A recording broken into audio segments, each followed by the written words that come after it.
Ils ont une mémoire immense. On leur a mis des livres entre les mains pendant des années et ils les ont appris par cœur, mot pour mot.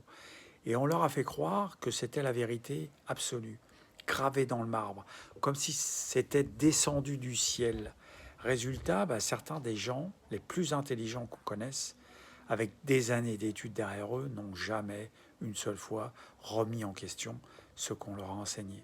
Ils récitent, ils appliquent, ils sortent des certitudes avec un aplomb total. Mais la mémoire, c'est pas de l'intelligence critique. Retenir un livre par cœur, c'est pas la même chose que de se demander si ce livre a raison. C'est ça le vrai problème aujourd'hui. C'est pas le manque de savoir, c'est l'excès de certitude.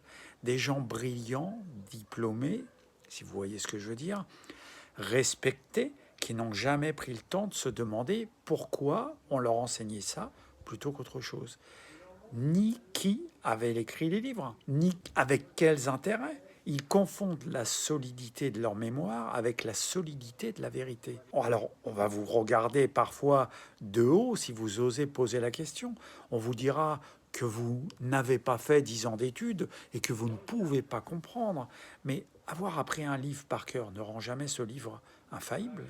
Et douter, se poser des questions, chercher par soi-même, c'est pas de l'ignorance, c'est souvent la seule vraie forme d'intelligence qui reste, celle qui refuse d'éteindre son cerveau devant une autorité. Moi, c'est Stéphane Puteau, naturopathe sur l'île de Ré et en téléconsultation pour ceux qui sont loin. Abonnez-vous si vous voulez comprendre comment votre corps fonctionne vraiment.